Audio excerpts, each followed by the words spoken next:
Hello दोस्तों, welcome to my YouTube channel KGN times coaching में आपका स्वागत है। तो जैसा कि आप लोगों ने देखा कि आज मैं राष्ट्रपति चैप्टर लेकर के आया हूं कि इस दूसरे पार्ट में पहला पार्ट मैंने पढ़ा दिया है, जिसमें इसमें हम पढ़ेंगे राष्ट्रपति की शक्ति। अगर आपने पहला पार्ट नहीं देखा है तो जरूर देख लीजिएगा।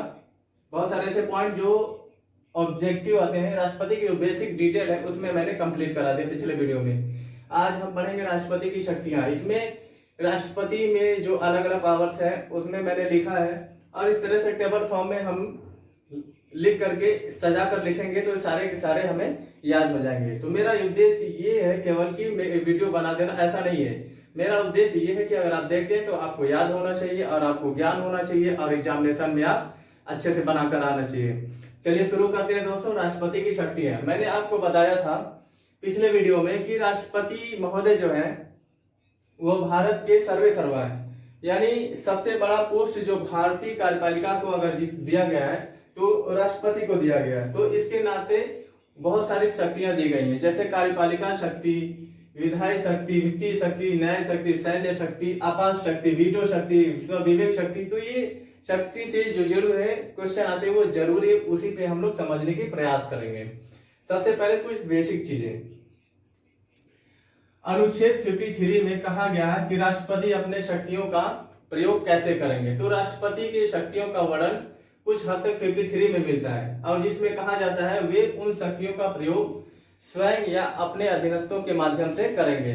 रियलिटी यही है कि वह अपने अधिकतम शक्तियों का प्रयोग अपने अधीनस्थों के माध्यम से करते हैं, जैसे मंत्रिपरिषद जिसके हेड होते हैं प्रधानमंत्री, तो उनके माध्यम से शक्तियों का प्रयोग करते हैं। ये क्वेश्चन 2015 के बीपीएससी के एग्जाम में आया था, 2017 के बीपीएससी के एग्जाम में आया था कि राष्ट्रपति अपने शक्तियों का प्रयोग कैसे करते हैं। तो स्वयं अपने अधीनस्थों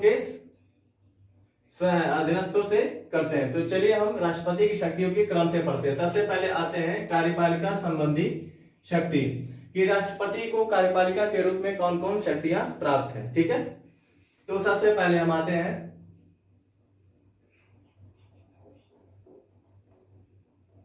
नियुक्ति की शक्ति। अब नियुक्ति की शक्ति क्या है? तो राष्ट्रपति कार्यपालिका के हेड होने के नाते कई बड़े पोस्ट पे जो संवैधानिक पोस्ट है वहां नियुक्ति करने का अधिकार रखते हैं। जैसा कि एग्जाम्पल के तौर पे वे क्या करते हैं, प्रधानमंत्री की नियुक्ति करते हैं, प्रधानमंत्री की सलाह से मंत्रिपरिषद की नियुक्ति करते हैं। ठीक है, प्रधानमंत्री की सलाह से मंत्रिपरिषद की नियुक्ति करते हैं। इसके अलावा चुनाव आयोग के आयुक्त, वित्त आयोग, सुप्रीम कोर्ट, हाई कोर्ट। ठीक है, इसको न्यायाधीश, इसको हिंदी में कह सकते हैं, और उच्च न्यायालय से कह सकते हैं। ठीक है, कि इनकी नियुक्ति भी किनके द्वारा की जाती है? राष्ट्रपति महोदय के द्वारा ही की जाती है इनकी नियुक्ति। तो बहुत सारे ऐसे पॉइंट हैं। इसके अलावा राज्यपाल वगैरह, राज्यपाल, तो कई ऐसे पोस्ट है संवैधानिक जिनकी नियुक्ति का संविधान का अधिकार राष्ट्रपति महोदय को दिया गया है। तो सबसे पहले हम लोग पढ़ेंगे नियुक्ति का अधिकार। सबसे पहले हम पढ़ेंगे, ठीक है, नियुक्ति की शक्तियां। ठीक है, कार्यपालिका शक्ति के अंतर्गत दूसरा हम लोग पढ़ेंगे अंतरराज्यीय परिषद गठन। ठीक है, अंतरराज्यीय परिषद का गठन, इसको हम पढ़ेंगे। ये क्वेश्चन भी हाल ही के एग्जाम में पूछे गए हैं कि अंतरराज्यीय परिषद का गठन कौन किसके द्वारा किया जाता है। तो ये राष्ट्रपति महोदय के द्वारा अनुच्छेद 263 के द्वारा किया जाता है। ये कई एग्जाम में आया है, कई अनुच्छेद एग्जाम में आया है, पूछे गए हैं। ठीक है, इसके अलावा वित्त आयोग का गठन, ठीक है, अनुच्छेद 280 के तहत ये किया जाता है। तो ये वित्त आयोग का गठन किसके द्वारा किया जाता है? राष्ट्रपति महोदय के द्वारा किया जाता है। इसके अलावा किसी क्षेत्र को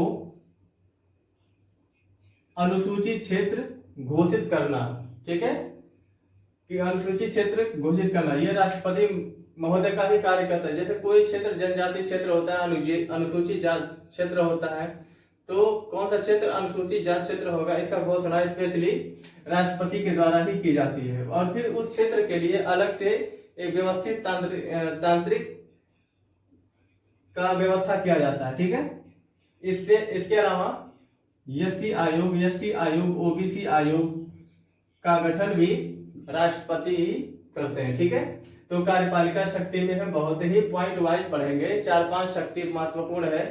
एक हमने देखा उनकी नियुक्ति की शक्ति है, एक हमने देखा अंतर्राज्यीय परिषद का गठन करने की शक्ति है, एक हमने देखा वित्त आयोग का गठन करने की शक्ति है।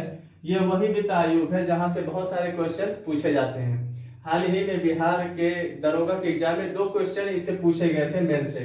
वित्त आयोग क्या होता है? केंद्र और राज्यों के बीच करों के विभाजन को निर्धारित करता है, यानी जो टैक्स वगैरह होता है, वसूली है, उसमें राज्यों के किसने इतने हिस्सेदारी दी जाएगी, इसी संबंध में सुझाव देते हैं। हाल ही में 15वें वित्त आयोग का गठन किया गया है, जिसके एन.के. सिंह को बनाया गया है इनको। ठीक है, फिर आते हैं अनुसूचित क्षेत्र जाति क्षेत्र, ये अलग अलग एससी ओबीसी एसटी आयोग। तो उम्मीद करते हैं जितने भी पॉइंट थे आपको याद हो गए होंगे दोस्तों। ठीक है, तो इसको आप अच्छे से जरूर याद रखिएगा। ठीक है ना, अब चलते हैं।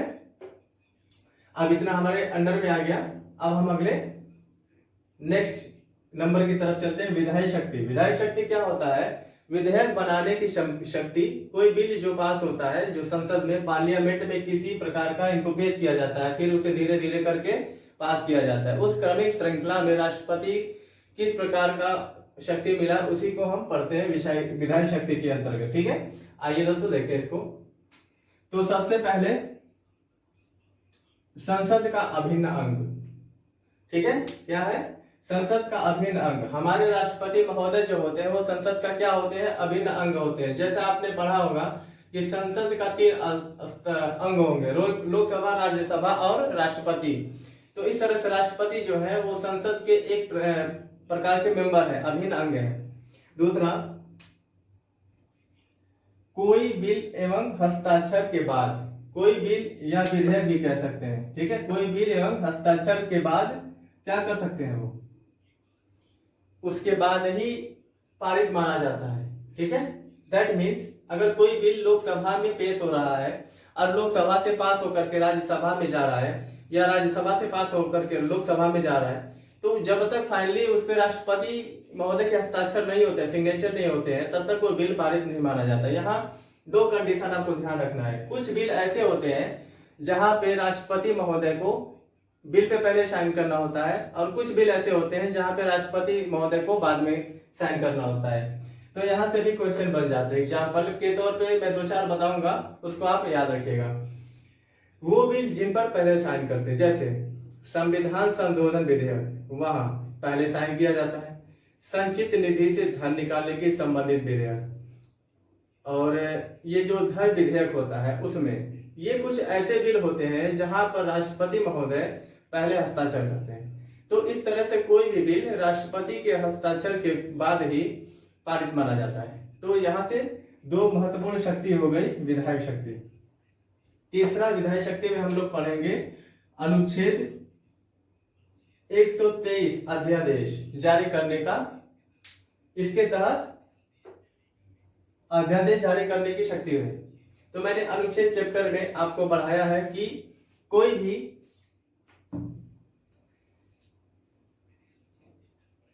पिछला वीडियो अनुच्छेद चैप्टर में पढ़ाया है कि कोई भी जब संसद की बैठक नहीं चल रही होगी, अर्थात लोकसभा राज्यसभा की बैठक नहीं होंगे, तो राष्ट्रपति अकेले हस्ताक्षर करके किसी बिल को पारित कर सकते हैं। ठीक है, और उस बिल को कहा जाता है अध्यादेश। ये शक्ति राष्ट्रपति को अनुच्छेद 123 के तहत मिली हुई है। और इसको कैसे याद करेंगे? तो 1 2 3। ठीक है, एक्चुअली लोकसभा, राज्यसभा, राष्ट्रपति 3 लोगों को पावर मिला था कि इसी बिल को बनाने के लिए। और यहाँ क्या है? 1 2 3 लोगों की शक्ति का प्रयोग अकेले कर रहे हैं। कौन? राष्ट्रपति महोदय। तो ये उनके एक विधायी शक्ति का प्रमुख भाग हो गया। और इस तरह से अध्यादेश जारी करना राष्ट्रपति का एक प्रमुख विधायी शक्ति है। आइए नेक्स्ट में आते हैं हम। विधायी शक्ति में संसद को संबोधित करना। ठीक है, क्या है? संसद को संबोधित करना।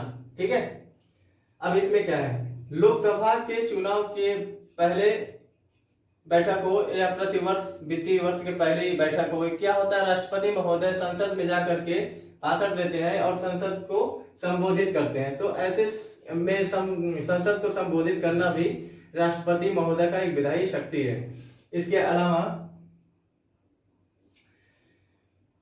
अलावा है संसद के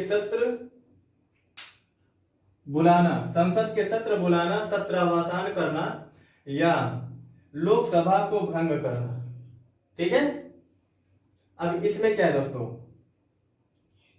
ये अनुच्छेद 85 के तहत आता है। मैंने आपको पढ़ाया था जब अनुच्छेद पढ़ाया था। अगर आप लोगों ने नहीं देखा है अनुच्छेद वीडियो, तो यकीन मानो दोस्तों कि दोनों अनुच्छेद वीडियो जरूर देख लीजिए। जैसे जैसे हम लोग आगे बढ़ेंगे ना, ये छोटे छोटे चीजें हम लोगों ने पहले पढ़ी है, वो काफी सपोर्ट करेंगी आपको। ठीक है, और जो दोस्त देख चुके हैं उनको पता ही होगा कि कितने आसानी से हम याद कर सकते हैं और कैसे मैंने सीखा था आसानी से याद करने के लिए। तो क्या होता है, संसद का सत्र यानी बैठक जो होती है, तो बैठक बुलाना, बैठक को कुछ समय तक रोकना हो या पूरी तरह से लोकसभा को भंग कर देना हो, ये तीनों की तीनों शक्ति किसके पास है, ये राष्ट्रपति के पास है, जो कि किसके अंतर्गत आते हैं, विधायी शक्ति के अंतर्गत आते हैं। ठीक है, इस प्रकार से प्रमुख विधायी शक्ति थे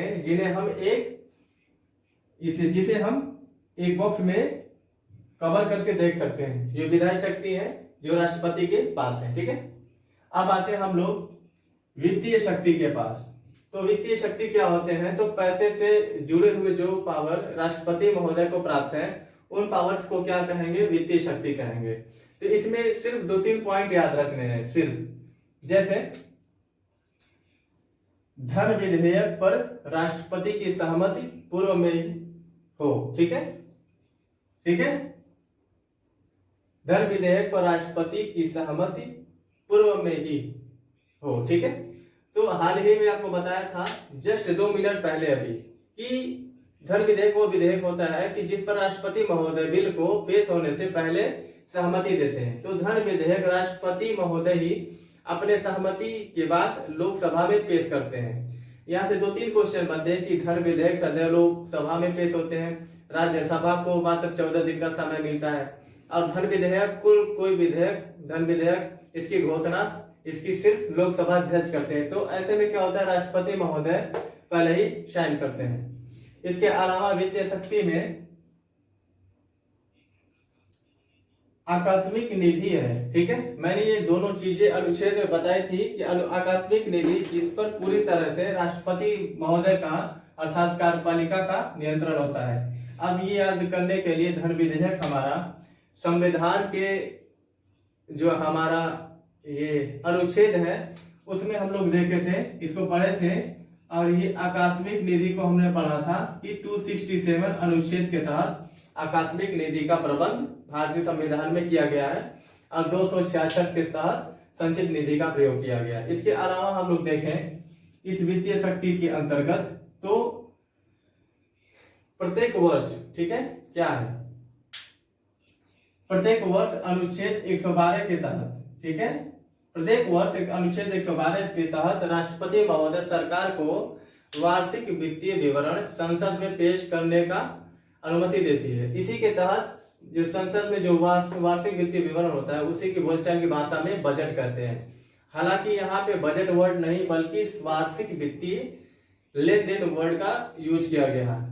तो अनुच्छेद 112 के तहत तो 3 वित्तीय शक्ति याद कर सकते हैं। पहला है धन विधेयक से जुड़ा हुआ कि धन विधेयक क्या है, तो धन विधेयक वो सहमति देते हैं राष्ट्रपति। दूसरा हमने पढ़ा कि पैसा से जुड़ा मामला आकस्मिक निधि जो किसी आपात स्थिति में बनाया जाता है वो पूरी तरह से राष्ट्रपति के नियंत्रण में होता है। और तीसरा हमने पढ़ा है प्रत्येक वर्ष में ये जो वित्तीय लेन देन में जो होता है उसका विवरण बजट के रूप में पेश करवाने की अनुमति कौन देते हैं, राष्ट्रपति देते हैं। तो इस तरह से दोस्तों ये 3 पावर आप आसानी से याद कर सकते हैं और इसे भी क्या करेंगे, एक लॉकर पे लॉक कर दीजिए। अब आते हैं न्यायिक शक्ति। न्यायपालिका से जुड़े कुछ स्पेशल पावर राष्ट्रपति को भी दिए गए। हालांकि आपको मैंने पढ़ाया था कि न्यायपालिका और कार्यपालिका अलग अलग रखने की बात की गई है, लेकिन यहाँ पे जो शक्तियां दी गई हैं ये वास्तव में बहुत बड़ी शक्ति नहीं है। ये ऐसी शक्ति है जिनको सिंबॉलिक रूप से दी गई है, जो कार्यपालिका न्यायपालिका को अलग अलग रखने जैसा ही है। ठीक है, जैसा अनुच्छेद 72 याद रखेंगे आप, बहुत ज्यादा ये पूछता है एग्जाम में। इंपॉर्टेंट है। ये 72 के तहत समाधान की शक्ति राष्ट्रपति महोदय को अनुच्छेद 72 के तहत समाधान की शक्ति प्राप्त है और वो किसी भी अपराधी को, चाहे वो राज्य स्तर का हो या देश स्तर का हो, उसे क्षमादान कर सकते हैं। साथ ही साथ उसके साथ सजा को कम कर सकते हैं, उसके सजा को अपरिहार्य कर सकते हैं। तो ये किसी भी प्रकार के उसके सजा को कम या ज्यादा करने की शक्ति को ही क्षमादान की शक्ति कहते हैं। ठीक है, अब आ जाते हैं दोस्तों, इसी तरह से एक और शक्ति है 143। ये भी हम लोगों ने अनुच्छेद में पढ़ा था कि 143 के तहत राष्ट्रपति महोदय को सुप्रीम कोर्ट से सलाह लेने की शक्ति है। ठीक है, क्या है? सुप्रीम कोर्ट से सलाह लेने की शक्ति प्राप्त है। तो सलाह या परामर्श भी कह सकते हैं। ठीक है, 143 के तहत है। ठीक है, तो ये भी एक प्रकार की न्यायिक शक्ति है। और यहाँ भी हम लोगों ने पढ़ा था कि नियुक्ति संबंधी शक्ति, यहाँ पढ़ा था। तो यहाँ भी पढ़ते हैं कि सुप्रीम कोर्ट और हाई कोर्ट के जज की नियुक्ति अर्थात या न्यायाधीश की नियुक्ति कौन करते हैं? तो राष्ट्रपति ही करते हैं। तो इस प्रकार से आपके ध्यान में आ जाना चाहिए कि न्यायपालिका शक्ति के तहत उन्हें 3 प्रकार की शक्ति प्राप्त है। अनुच्छेद 72 के तहत क्षमादान की शक्ति, अनुच्छेद 143 के तहत सुप्रीम कोर्ट से सलाह लेने की शक्ति और हाई कोर्ट और सुप्रीम कोर्ट के जजों की नियुक्ति की शक्ति। ठीक है, तो उम्मीद करते हैं कि ये टॉपिक और ये 3 और 4 ये पार्टिकुलर से आपको याद हो गए होंगे 4 पॉइंट। अगर नहीं याद हो रहे हैं तो आप रिवाइज करके बैठ जा करके फिर से देखिए, लेकिन हमें दोस्तों कर दिखाना है वो जिसके लिए हम आगे बढ़ रहे हैं। ठीक है, चलिए आते हैं 5वें नंबर पे, सैन्य शक्ति। ये बहुत ही आसान है, कितनी बार आपने पढ़ा होगा कि जो राष्ट्रपति होते हैं वो तीनों सेनाओं के क्या होते हैं? प्रमुख होते हैं, अध्यक्ष होते हैं। ठीक है, जैसा कि थल हो गया, जल हो गया, वायु सेना हो गया। ठीक है, तीनों सेना के क्या होते हैं? वो अध्यक्ष होते हैं। ठीक है, तो भारत के जो तीनों सेना है, आर्मी, नेवी एंड एयरफोर्स, तीनों ही सेना के जो हेड होते हैं वो कौन होते हैं? राष्ट्रपति होते हैं। और ये उनका किस प्रकार का शक्ति है? एक प्रकार का सैन्य शक्ति है। इसके अलावा सैन्य शक्ति में दोस्तों किसी भी देश के साथ युद्ध या शांति की घोषणा करने का अधिकार हमारे राष्ट्रपति महोदय को ही प्राप्त है और इस तरह से उनकी एक प्रकार की सैन्य शक्ति ही है। ठीक है, तो यह प्रकार का ये क्या है? सैन्य शक्ति है जिसका प्रयोग वो करते हैं। ठीक है, तो तीनों सेना के हेड होते हैं और युद्ध और शांति का घोषणा करते हैं। इस तरह से ये प्रमुख 2 शक्ति, सैन्य शक्ति उन्हें प्राप्त है, जिसे आप आसानी से याद कर सकते हैं। ठीक है, ये क्वेश्चन तो बहुत सारे एग्जाम में पूछा गया है कि तीनों सेना के हेड कौन होते हैं? तो राष्ट्रपति होते हैं। ठीक है, अब आ जाते हैं दोस्तों पॉइंट नंबर 6 पे, आपात शक्ति की ओर। आपको पता होगा अनुच्छेद 352 के तहत राष्ट्रीय आपात, 356 के तहत राष्ट्रपति शासन और 360 के तहत वित्तीय आपात लगाया जाता है। यह भी मैंने आपको अनुच्छेद चैप्टर में पढ़ाया है। ये तीनों आपात को लगाने की शक्ति राष्ट्रपति में ही होती है तथा इसे वापस लेने की शक्ति ही राष्ट्रपति को ही होती है। ठीक है, हालांकि यह शक्ति का प्रयोग मंत्रिपरिषद के सलाह पर ही करते हैं, लेकिन है तो उन्हीं के पास पावर, राष्ट्रपति के पास। 352 जो राष्ट्रीय आपात होता है ये बेसिकली किसी युद्ध, बाह्य आक्रमण या सशस्त्र विद्रोह के क्रम में लगाया जाता है और इस आपातक्रम में अभी तक भारत में 1962 चीन के साथ, 1971 पाकिस्तान के साथ बांग्लादेश के निर्माण के क्रम में और 1975 हमारे यहाँ जो एक ये हमारे वहाँ जो सर्वोदय आंदोलन हुआ था उस क्रम में 3 बार राष्ट्रीय आपात लगाया गया है। और राष्ट्रपति शासन जो होता है वो राज्यों में लगाए जाते हैं। जब राज्यों में संवैधानिक तंत्र विफल हो जाते हैं तो ये आप निरंतर देखते रहते हैं कि अलग अलग राज्यों में लगते रहते हैं। हाल ही में जम्मू कश्मीर में लगा है कि जैसे राज्यपाल शासन के नाम से जाना जाता है। 360 होता है वित्तीय आपात, जब किसी क्षेत्र की फाइनेंशियल कंडीशन बहुत खराब हो जाता है तो वहां पे कौन शासन लगाया जाता है? 360 के तहत वित्तीय आपात लगाया जाता है। हालांकि ये एक सुखद स्थिति है कि भारत में अभी तक किसी भी राज्य या किसी क्षेत्र या देश में वित्तीय आपात नहीं लगाया गया है। ये एक गुड न्यूज है। तो तीनों प्रकार के आपातकाल लगाने की शक्ति राष्ट्रपति में है और आसानी से हम इस पॉइंट को भी याद रख सकते हैं। चलिए आ जाते हैं वीटो शक्ति। ये राष्ट्रपति महोदय के पास किस तरह से पावर है? अनुच्छेद 111 के तहत, अनुच्छेद 111 के तहत राष्ट्रपति महोदय को एक विशेष पावर प्राप्त है जिसे हम वीटो शक्ति कहते हैं। इसे पॉकेट वीटो भी कहा जाता है। क्या कहा जाता है? Pocket veto. इसके क्या कहा जाता है कि कोई बिल यानी राष्ट्रपति के पास पहुंचता है तो उनके पास 3 ऑप्शन होते हैं। या तो उस पर वो साइन कर देते हैं, या तो उस पर ये साइन ना करके पुनर्विचार के लिए लौटा देते हैं, या वो पॉकेट वीटो का प्रयोग कर अपने पास सुरक्षित रख लेते हैं। अब ये कितने दिनों तक सुरक्षित रखेंगे इसकी कोई सीमा नहीं है।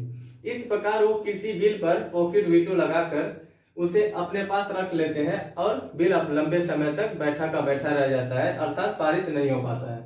तो ये शक्ति वीटो शक्ति के नाम से जाना जाता है, जो हमारे राष्ट्रपति महोदय को पॉकेट वीटो के नाम से जानते हैं और उन्हें प्राप्त है, यानी अपने पास सुरक्षित रख लेना।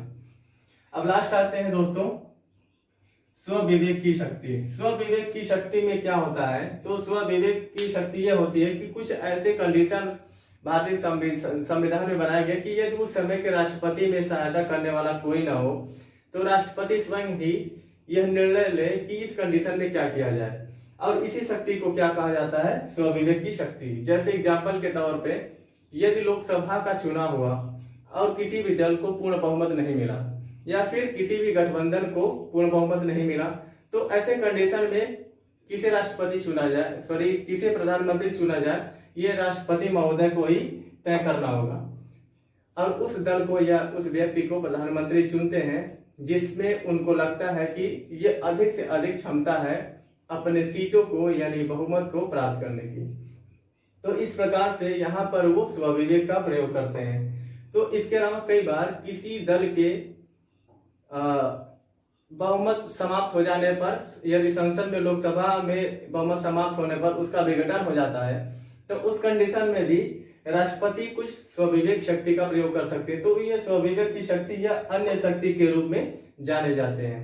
तो यह कुछ ऐसे शक्तियां हैं जो दर्शाते हैं कि वास्तव में राष्ट्रपति केवल सलाह पर ही नहीं काम करते, बल्कि उन्हें अपने आप में भी कुछ पावर दिए गए हैं। जब आप मेंस में जाइएगा एग्जाम देने तो वहाँ क्या क्वेश्चन पूछे जाते हैं? पूछे जाएंगे कि क्या राष्ट्रपति एकमात्र सिंबॉलिक हेड है, अर्थात रबर स्टंप के रूप में ही काम करते हैं? तो आपको इसका खंडन करना है। तो सारी बातें बता करके आपको कहना है नहीं, ऐसा नहीं है। तो कई ऐसी शक्तियां हैं जिसमें वीटो शक्ति, स्वविवेक की शक्ति आदि, जहां वो अधिक शक्तिशाली प्रतीत होते हैं और उनकी शक्तियां वास्तविक शक्ति रूप में काम करती हैं। तो ये मेंस में हम लोग करेंगे। फिलहाल अभी हमने जो पढ़ा वो अलग अलग पावर पढ़े, कार्यपालिका, विधायिका, वित्तीय, न्यायिक, सैन्य, आपात, वीटो, स्वविवेक। ठीक है। तो इस तरह से राष्ट्रपति महोदय के पास बहुत सारी शक्तियां व्याप्त हैं जिसे हम आसानी से याद कर सकते हैं। चलिए दोस्तों, यहाँ पे 2 पॉइंट मैं और एक्स्ट्रा बता दूं। एक गलती मैंने जो पिछले वीडियो में बाय मिस्टेक किया था कि मैंने आपको बताया था कि 533 लोकसभा सदस्य, यहाँ पे क्या होगा कि जब हम लोग जानते हैं कि 545 सदस्य होते हैं जिसमें 2 होते हैं एंग्लो इंडियन और 543 होते हैं निर्वाचित। तो मैंने जो 533 कहा था उसे आप 543 याद रखेंगे। बाय मिस्टेक 533 हो गया था। और दूसरा एक पॉइंट और बता दूं कि राष्ट्रपति का हाल ही में वेतन वृद्धि क्या हुआ है और वेतन को बढ़ा करके 5 लाख कर दिया गया है, जैसा कि एक दोस्त ने कमेंट किया था। ठीक है। तो 5 लाख अभी सर्वाधिक वेतन है और 4 लाख है उपराष्ट्रपति का, 3.5 लाख है राज्यपाल का। ठीक है। तो इस तरह से वेतन का वृद्धि भी कर दिया गया है। तो उम्मीद करते हैं राष्ट्रपति की जितनी शक्तियां हैं, जितने क्वेश्चन बनते हैं वो पिछले वीडियो और बचे कुचे इस वीडियो के माध्यम से कंप्लीट हो गए होंगे। यदि कंप्लीट हो गए तो इसे ऑब्जेक्टिव रूप में जरूर बनाएं और याद रखिएगा ऑब्जेक्टिव बनाने से ही याददाश्त बढ़ती है और वही याददाश्त काम आती है आपको एग्जामिनेशन हॉल में। और ये लेक्चर सुन लेने से मात्र में आप अच्छे परफॉर्मेंस नहीं कर पाएंगे। और मेरा वादा है कि आप अच्छा परफॉर्म करके ही दिखाएं। मैं ये सिर्फ नहीं चाहता कि केवल मेरे वीडियो देखें, मेरे व्यू बढ़ें। मैं ये चाहता हूँ व्यू बढ़ने के साथ साथ आपका ज्ञान बढ़े, आपको जॉब लगे। तो उम्मीद करते हैं कि केजीएन टाइम्स कोचिंग के साथ जुड़ने के लिए इसी के साथ साइज लाइक करें, सब्सक्राइब करें और शेयर करें। धन्यवाद केजीएन टाइम्स से जुड़ने के लिए। जो फेसबुक पे जुड़ना चाहते हैं वो केजीएन टाइम्स से आकर के मैसेज कर सकते हैं। चलिए जो दोस्त मिलते हैं नेक्स्ट वीडियो में। धन्यवाद, लव यू ऑल, जय हिंद।